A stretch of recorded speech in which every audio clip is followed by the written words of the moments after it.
গোলাঘাট জিলাৰ নুমলীগড়ৰ দেওপাহাৰ সংৰক্ষিত বনাঞ্চলৰ সমীপৰ কালিয়নী বনাঞ্চলক প্ৰস্তাৱিত সংৰক্ষিত বনাঞ্চল ঘোষণাৰ যাৱতীয় ব্যৱস্থা গ্ৰহণৰ বাবে গোলাঘাট জিলা আয়ুক্ত ডক্টৰ পি উদয় প্ৰবীণৰ জৰিয়তে আজি ৰাজ্যৰ মুখ্যমন্ত্ৰী ডক্টৰ হিমন্ত বিশ্ব শৰ্মালৈ এক স্মাৰক পত্ৰ প্ৰেৰণ কৰিছে জ্যেষ্ঠ সাংবাদিক তথা পৰিৱেশ কৰ্মী অপূৰ্ব বল্লভ গোস্বামীয়ে।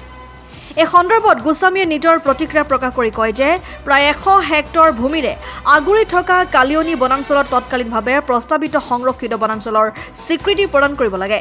ইফালে বিগত বৰ্ষত চলোৱা বন্যহস্তীৰ গণনাত উক্ত বনাঞ্চলখনত বহু সংখ্যক বন্যহস্তীৰ অৱস্থিতি পোৱা গৈছিল বুলি লগতে গোস্বামীয়ে জনায়। অন্যহাতে গোলাঘাট জিলাৰ 4খনকৈ সংৰক্ষিত বনাঞ্চল ক্ৰমে ডিফু, ৰেংমা, দক্ষিণ নাম্বৰ আৰু দয়াং বনাঞ্চল জনাঞ্চললৈ পৰিণত হোৱাত প্ৰায় 1 লাখ হেক্টৰ বনাঞ্চল বিলুপ্ত হোৱাত জিলাখনত জলবায়ু পৰিৱৰ্তনত বেয়াকৈ কুপ্ৰভাৱ পেলাইছে। সেয়ে পৰিৱেশ তন্ত্ৰ ৰক্ষাৰ স্বাৰ্থত কালিয়নী বনাঞ্চলক প্ৰস্তাৱিত সংৰক্ষিত বনাঞ্চলৰ মৰ্যাদা প্ৰদান কৰি বনাঞ্চলখন ৰক্ষাৰ আহ্বান জনায় পৰিৱেশ কৰ্মী অপূৰ্ব বল্লভ গোস্বামীয়ে। আমি উপস্থিত হৈছোঁ এতিয়া দেওপাহাৰ সমীপৰ কালিয়নী বনাঞ্চলত আৰু এই কালিয়নী বনাঞ্চল সেই সময়ত নুমলীগড়ৰ নগৰাঞ্চল কৰোঁতে তাৰ কিছু অংশ লোৱা হৈছিল আৰু তাৰ পিছত এই অৱশিষ্ট যি বনাঞ্চল ইয়াত কোনো ধৰণৰ আছিলে জৰীপ চলোৱা নাছিলে, এনেধৰণে আছিলে।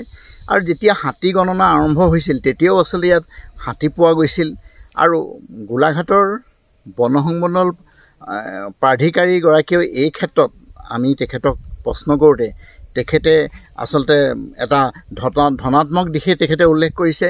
আমি আচলতে বনাঞ্চল সংৰক্ষণ কৰিব বিচাৰোঁ।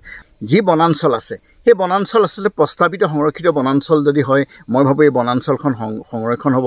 কাৰণ গোলাঘাটত এনেও বনাঞ্চল কমি আহিলে।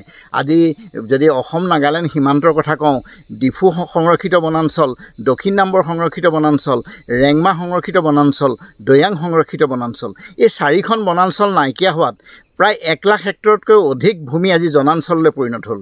গতিকে গোলাঘাটৰ যিটো এটা জলবায়ু পৰিৱৰ্তন, আমি ভাবোঁ এইখন সৰু বনাঞ্চল হ'লেও এইখন যদি আচলতে প্ৰস্তাৱিত সংৰক্ষিত বনাঞ্চল পৰ্যায়ক্ৰমে সংৰক্ষিত বনাঞ্চলৈ উন্নীত হয়, যিহেতু ইয়াত বন্যহস্তীৰ বিচৰণ স্থান, যি অৱশিষ্ট বনাঞ্চল আছে এটা জৰীপ চলাই মই ভাবোঁ এইখন প্ৰস্তাৱিত সংৰক্ষিত বনাঞ্চল হিচাপে ঘোষণা কৰিলে এই বনাঞ্চলখন সংৰক্ষিত হ'ব আৰু ইয়াত বহু আচলতে বনজ উদ্ভিদ আছে আৰু বিশেষকৈ তাৰমানে বন্যহস্তীৰ কাৰণে এই বনাঞ্চলখন সংৰক্ষণ কৰা অতিকে প্ৰয়োজন। গোলাঘাট ব্যুৰো জননী লাইভ।